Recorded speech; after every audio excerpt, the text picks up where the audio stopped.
think is a problem, right? I was able to find communities where I belonged.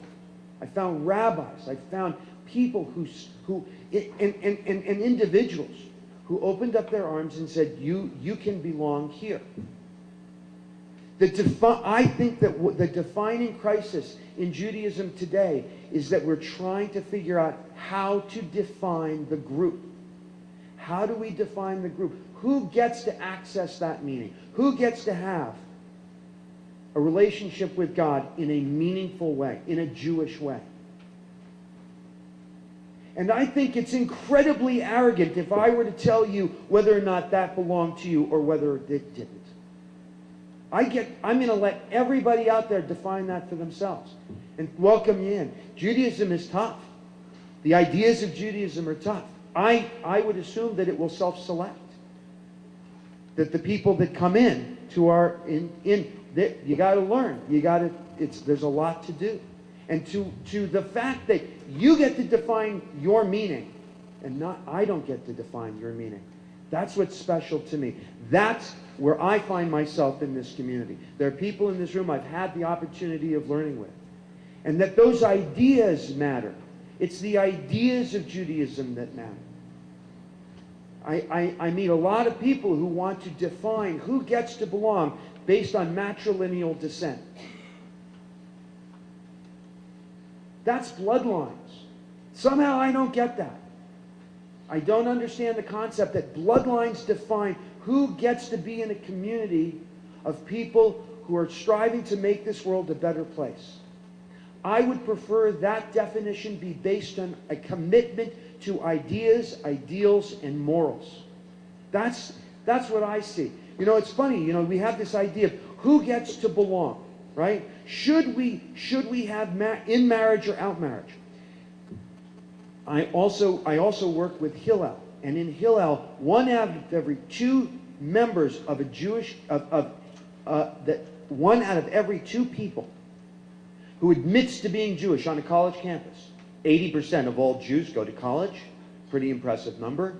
And when they'll say, oh, I have 1 Jewish parent. To me, when 50% of the Jewish population has 1 Jewish parent, the concept of whether or not it would be appropriate to have in marriage or out marriage is about as appropriate as the conversation as to whether or not we should integrate baseball. Baseball's integrated. Let's go to the World Series. It's just a non-issue. Should we raise the ticket prices? That's a conversation that we can have. Should we lower ticket prices? That's a conversation we can have. Right? Should Jews be given the opportunity to figure out how to get through the door, regardless of how many Jewish parents they have?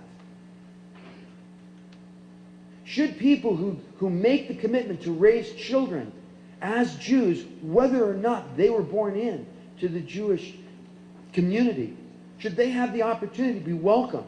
I say yes. It's a big deal for me. It's a big deal for the Samuel Bronfman Foundation. It's a big deal for my father. And I really appreciate the idea that I have the opportunity to work for that. I have a personal vested interest in this. I met somebody who I fell in love with. It never occurred to me that I would have that we would be held to a litmus test on whether or not we could live a life of value, of whether or not we could raise our children in the Jewish world. She happened to be a Catholic woman. When I said, I would really prefer, how would you be with raising Jewish children, exclusively Jewish children? She said, I would really like that. Why don't we go learn about how to do that? I said, that's a great idea. We went and learned about it together. And we've raised 4 wonderful, interesting, kind, compassionate Jewish children. That's an amazing thing. And when my wife's identity was traveled for her, not for me, not for you, not for the people in the synagogue, but for her, when her identity became one of self-identified Jew, she decided that she wanted to convert. to me, this is a beautiful story. I get to have, to be part of it. And I really appreciate that. I would say that we're not unique. I would say that there are tons and tons of people out there who are either marginalized on some way or another or intermarried. And they want to be part of the Jewish world. And I would say that there are tons of institutions that want to welcome them. I don't think that the change is happening. The attitudes are happening. The institutions are changing. The problem is we have a language and we have a way of being that doesn't make it easy to cross that barrier. JOI, the Jewish Outreach Institute, has the tools, has the ability to make that marriage possible. So that people who are looking for a Jewish life of meaning, ethics, morals, love, inclusion, have the ability to get through the door and access that institution. I've seen the work myself. I am absolutely and incredibly proud to be part of that endeavor. Because to me, what you do, Carrie, what your organization does, is to make this world a better place than we found it. Thank you.